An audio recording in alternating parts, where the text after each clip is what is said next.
Welcome back to everyone's favorite wrestling podcast, the showstess with the mostest, the cream of the crop. Don't talk to us like yesterday's price is the same, because it's not. We have 1,000 subscribers now, and we are those motherfuckers when it comes to this wrestling content shit. And if anybody has a problem with that, they just got to deal with it, because that's the bottom line, because Joe Swole said so. Thank you guys. We have 1,000 subscribers. Yeah, thank you guys so much for all the support. Huge benchmark for the channel. Yeah, as of this morning, we have 1,000 subscribers. Cause for celebration, honestly. I know y'all can't see us because it's another video we're doing without video, but I'm doing a little dance right now. We're happy. I'm doing a little dance. We're very ecstatic. Happy. Again, couldn't be more grateful, couldn't be more ecstatic, and more appreciative of the support and just like the growth along the journey. But enough of the chit chat. It's time to talk about tonight's episode of Monday Night Rollins, who kicked off our show tonight. Being as though the issues between the new alliance with Seth, Braun, and Paul versus Sami Zayn both opened and main evented tonight. Let's talk about that at the end. Yeah. Okay. But let's. It seems like there's drama happening in the Judgment Day clubhouse.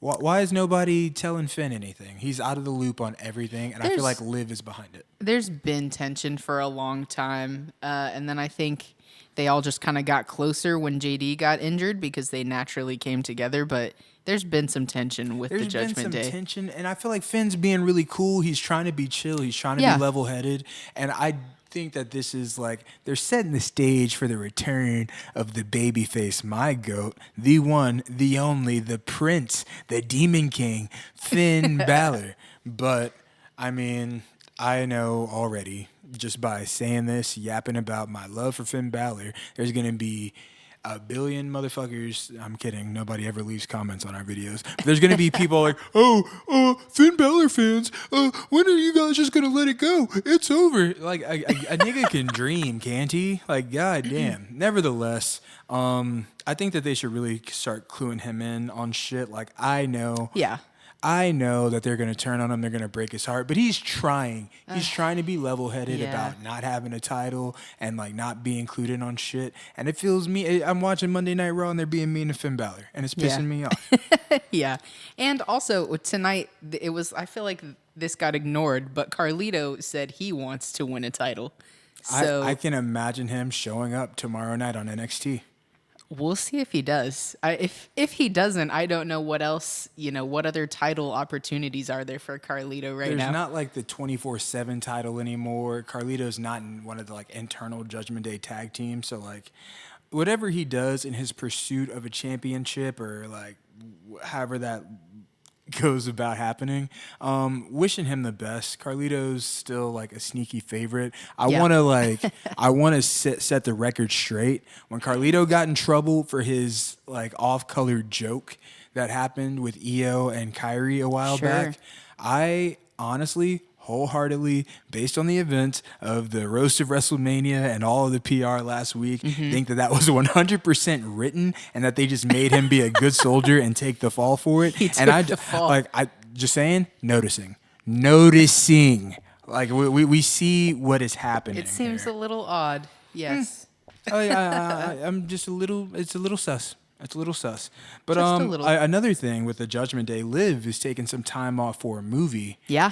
I know that when we watched the dash cam footage of her arrest, and that officer read her diary again. Boo, Hoogan. He didn't have to do that. That guy fucking sucks. Like, he didn't have to read her diary. I think this woman might be a wrestler. Let's read her diary. She thinks she's a wrestler. You know that is Liv Morgan. Bitch, that's Liv Morgan. You know that's Liv Morgan. On my mama, I swear my grandma knows who Liv Morgan is. Liv Morgan's a bad bitch. Everybody knows who Liv Morgan is. And like, you're not just gonna sit here and pretend that you don't while you invade her privacy. And in the process of invading her privacy, you did let the world know that she does want to like act and do voice acting and has all these aspirations. Yeah. So like, good big for her. shout out, big round of applause for Liv Morgan. Yeah, good for her. Checking it off the list of her accomplishments. Hell yeah. Kudos to you. Dirty Next. Dom also requested to take time off, but he was denied. And we don't know what that time off was for. But It's just because he's the champ and he doesn't feel like he has to do anything. And honestly, he's the greatest Intercontinental Champion of all time. He shouldn't have to. But just like, I want to say something. We're building up to Dom versus AJ Styles. And this version of babyface, loner, old man AJ Styles does nothing for me. When AJ Styles was the bitter old man with, I don't know how much time I got left, I'm kicking Cody in the balls. Oh, god damn. Like, that resonated. I was like, damn, he's old. It like, spoke to me. He's running out of time. Like, you don't know how many moves he's got left. That bump count's getting up there. And now, like, you lost to Logan Paul. You didn't listen to Karrion Kross. You didn't turn. And, like, you're not even trying to get back at Logan Paul. Logan Paul is fighting for the world title, and you're about to go after the Intercontinental title. Like, they just, like, real life cucked AJ live on TV. And this is the phenomenal one. Like, I'm sure that he wants to be doing something else, but, like, this is utterly I don't know what they ridiculous. should be doing with Logan Paul right now. But Future endeavors. They should be. They should be shipping him off to do, like, honestly, I understand the global reach that he has and what that brings to the company, but, like, utilize him as an ambassador the way you do, like, Jelly Roll or, like, Logan Paul and, like, to an extent, Pat McAfee. I know that we, like, discussed this. It's just a oversaturation thing at this point. Right. Like, we see you... Like, for most wrestlers, when we see them in content that's, like, not wrestling-related stuff, it's, like, few and far between. Like, there's the ones that do movies. Like, you might see a Hot Ones or, like, ooh, what's in my bag? Ooh, like, the Ask Me Anything on Reddit shits. Right. But, like... When you got, like, Paul American and you got Impulsive and you got, like, the Jake Paul fights and Logan being there and whatever else he gets himself into, it's just, like, the oversaturation. Like, you see Pat McAfee on his show and then you see him on ESPN and you see him on Raw. And it's, like, I get it that these guys may be fans and, like, it may mean a lot to them and they might have this reach, but... It gets to the point where seeing them is no longer an attraction. When Jelly Roll shows up and chokeslams someone, it's like, oh, shit, did you see that? Or when Bad Bunny shows up, Travis Scott, it's like they're not there every fucking week, just like making every time that you see them less, like, exciting, more and more diluted. But, yeah, let's move on. We saw backstage also Penta and Chad Gable. It looks like a rivalry could be forming there. Yeah. Chad was rubbing it in Penta's face that Rey Fenix lost to El Grande Americano at WrestleMania. And, like... Penta's not going to let you talk shit about his brother. Exactly. He kicked him in his shit. He kicked him in his shit and was like, you want to talk about the Lucha Brothers? We got a Lucha Brother name drop on Raw. Yeah, we have officially acknowledged the Lucha Brothers and the connection between...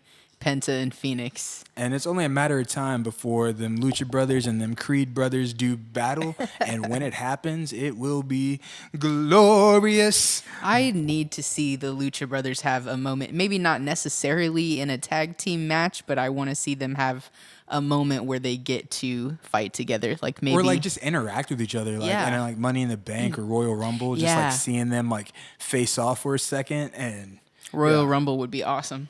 Hell yeah. Speaking of American-made versus some luchadors, or should I say luchadora, we got Ivy versus Stephanie Vaquer. Another amazing match. Stephanie Vaquer, like, let's give her flowers. Like, when it comes to in-ring, she is so smooth. And, like, you don't ever really see botches. Like, she hits her moves, like, with such fluidity, and everything about her presence, from like the horns in the entrance, the lighting, the smoke. She's an entertainer. Like her facial expressions, I was telling you, like she doesn't emote. She has that same like little calmly like confident smirk on her face at all times. She looks and it's dangerous. just like she's like smirking at you, but she will rip your head off, and like you should not feel safe. You are in danger.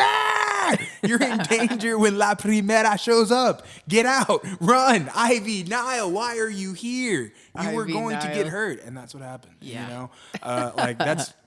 Can we talk about how Triple H is just like dipping his paws into the NXT girls talent roster? Like, and it's like he's kind of pump faking a little bit because Michael Cole and them on commentary are like, "Oh, this is NXT's Roxanne Perez." It's like, how long is she going to be NXT's Roxanne Perez? Is she called up or is she not?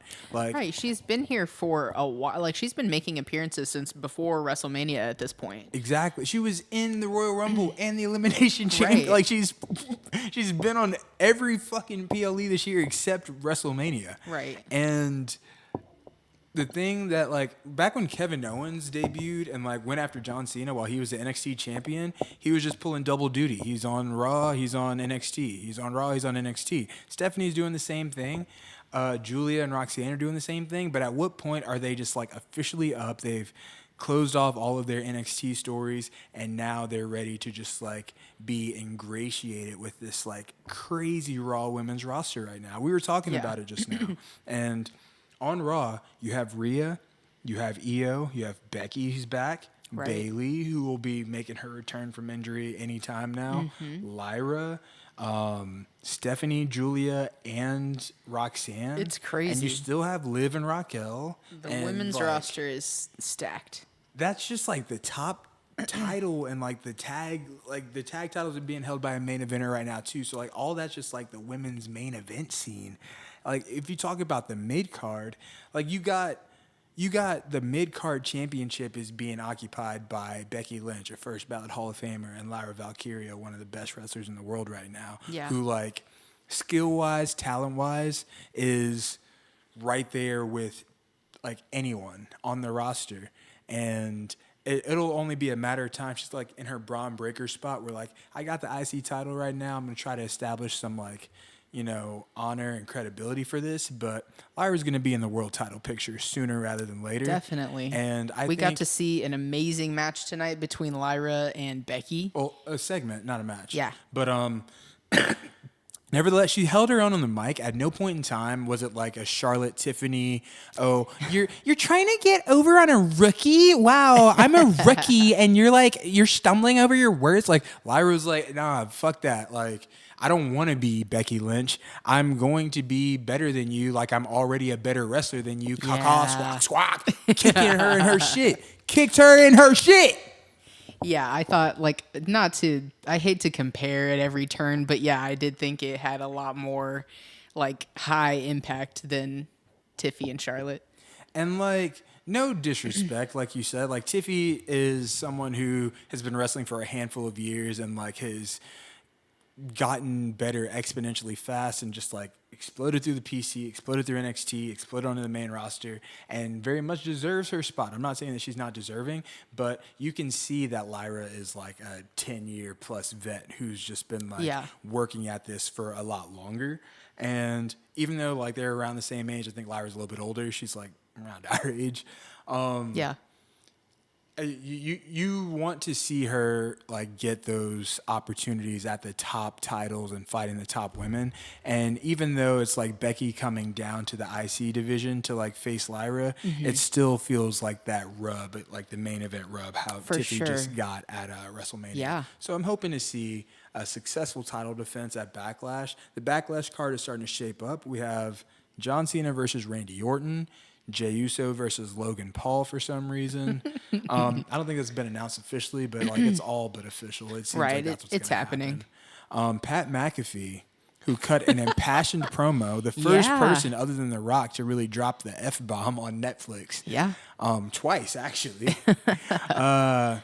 He called out Gunther. Gunther choked out Michael Cole, and Pat McAfee, like, honestly cut like a hell of a babyface promo. Yeah. Like, talked about his legacy, how he wants to be remembered when he's dead. And it's like, hey, I know that you're a killer, but I'm coming to fight you. I almost popped. If I didn't think Pat McAfee was one of the most annoying motherfuckers on the planet, and I didn't think Gunther was, like, my literal baby girl angel, then, like, I would have probably been like, oh, McAfee.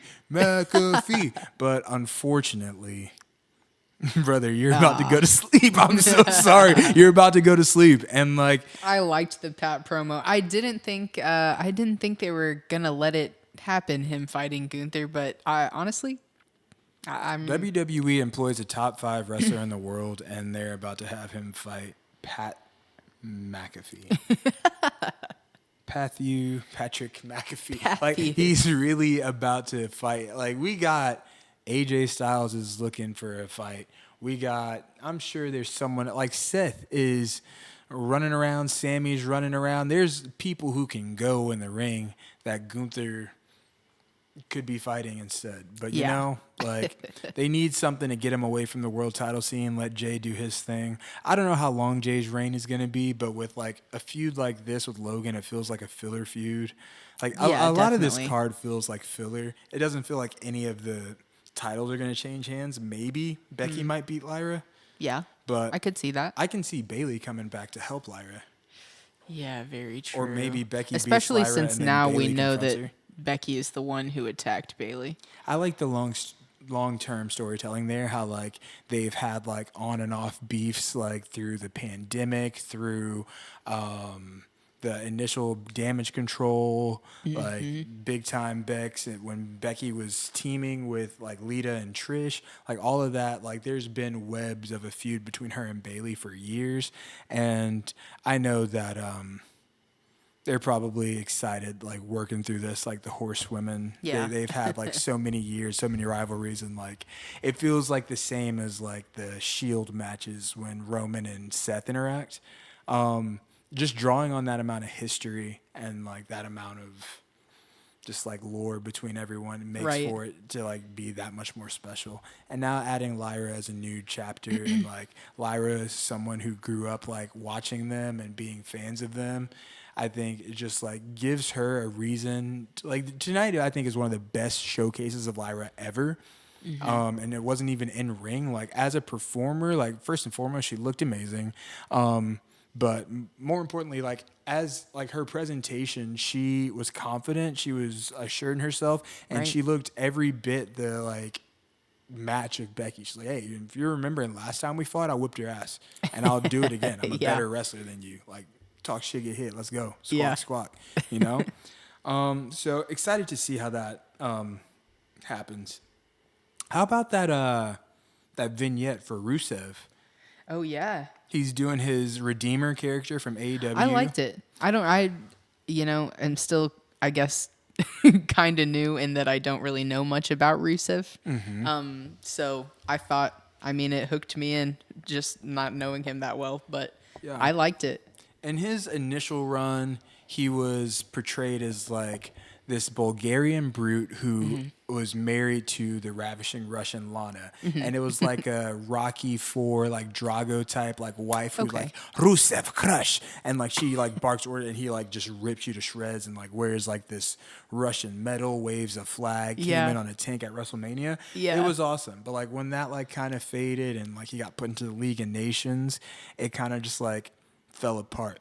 And then everyone found out he's pretty funny.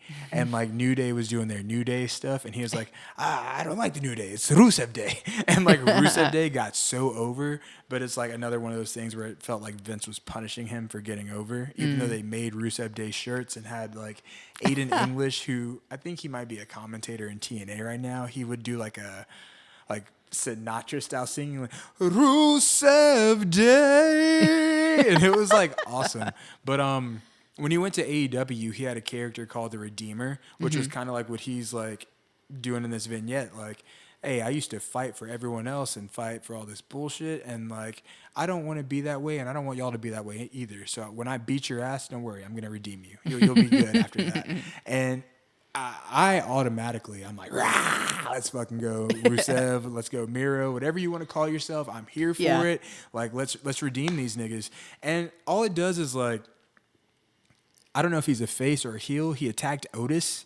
But if they decide to keep him as a heel, why is he not like Jey Uso's first opponent? Like a new monster. That's like, it would give him instant credibility if he came in and redeemed Jey and like stopped all the yeet shit and just like crushed that like right in its tracks. And then you have like, okay, well, who's going to take him out? Like, is it going to be Sammy? Is it going to be Seth? Braun Breaker? Bronson Reed is going to come back at some point. I want to see Rusev versus Ilya. That like the Russia thing. That's going to even them as a tag team would be fire. Right. Rusev Yeah, that would be cool. Ilya would be so fire. But yeah, let's talk about this main event, like the opening of the main event. We see Seth, Braun, and Paul come out, and they're wearing their little fits and stuff. What is the name of their I don't think they have a name. Faction? I don't think they have a name. They're like, two they're guys calling as a it faction? the Alliance. I know that Paul Heyman had historically, like back in the day, a faction called like the Dangerous Alliance because he was Paul E. Dangerously. And it feels like this is a new version of that, but like they haven't really called it anything. There's been a lot of comparisons to Evolution. Seth keeps talking about like the vision for the future, which they're not really explaining that. It's just like a tagline that they keep saying. Yeah. It feels like a Vince-ism, like back when he'd be like, Make sure that you say it's gonna be a vision for the future of the industry. like that stuff, like really fucking, like, are you gonna say how it's the vision of the future, right? Or are you just gonna like let that? Or you're gonna put on a shirt?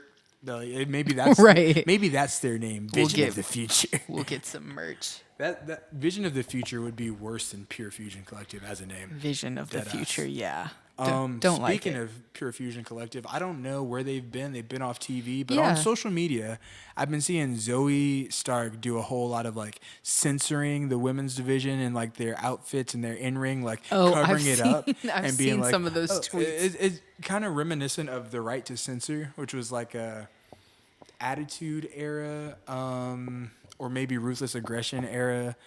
Faction of like people who like had previously been like raunchy characters like the Godfather and Val Venus, and like they got turned into like being like PTV type. It's like, hey, you guys are doing bad stuff. We got to censor you. We got to cover you up. So like it feels like she's doing that. I saw Shayna tweet like "Good Soldier."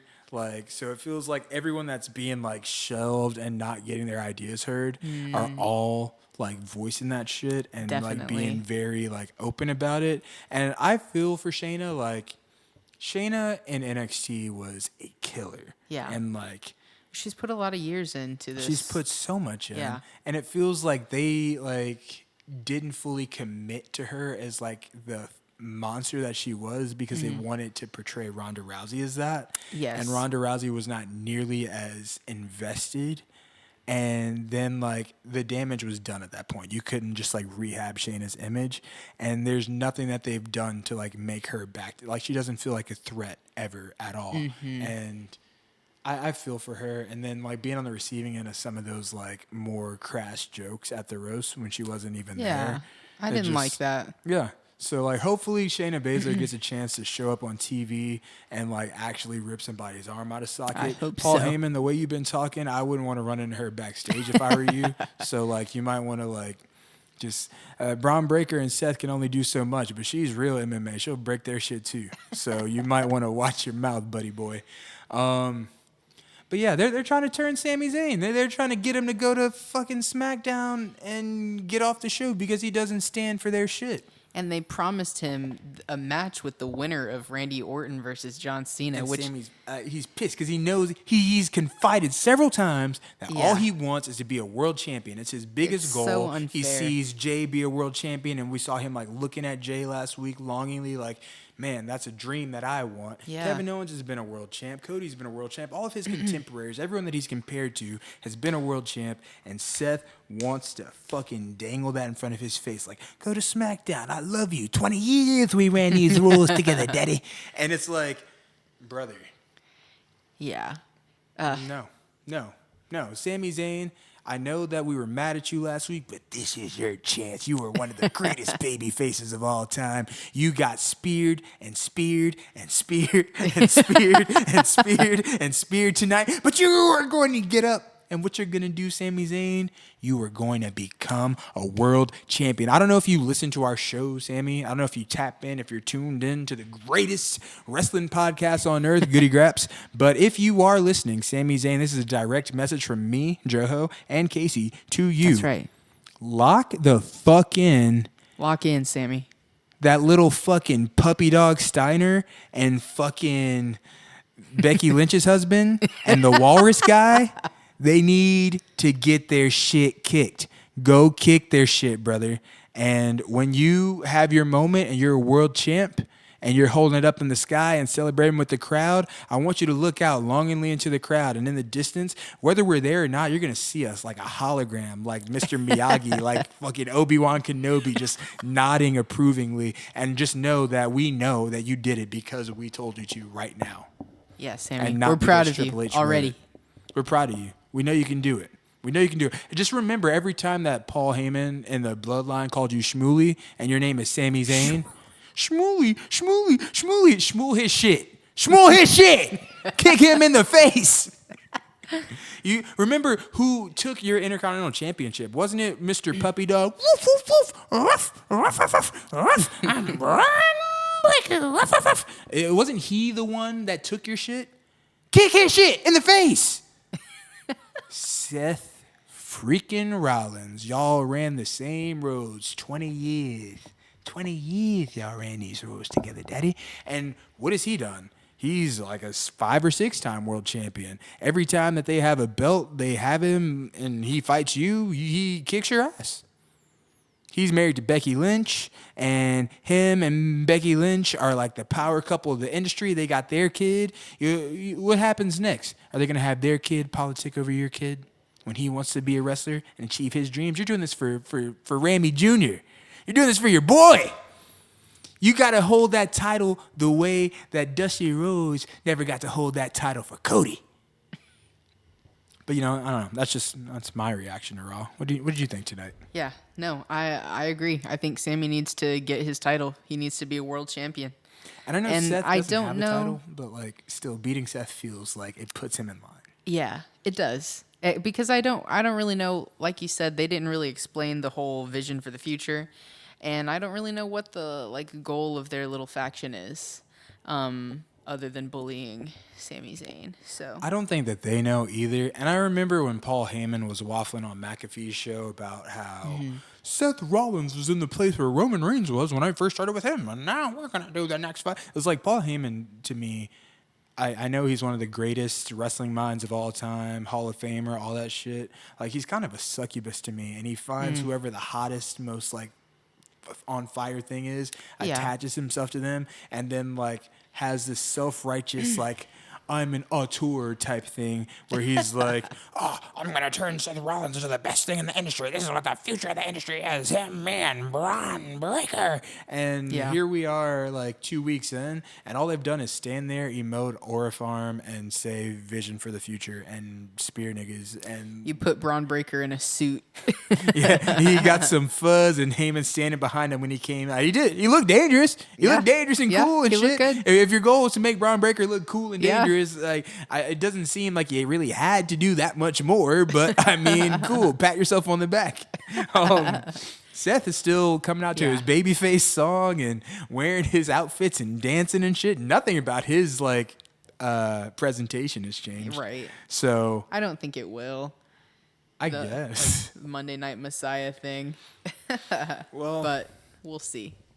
this has been a fun little recap. If you like this and you want more recaps of episodes like this, let us know. And we'll keep doing more Wrestle Rants, more 2K videos, and letting you guys know what we think immediately after shows so we don't have to, spread out our videos too much. And again, more than anything, thank you guys for the 1,000 subscribers. Yeah, thanks, guys. We appreciate all the love and support. Leave a comment down below. Let us know what you'd like to see next.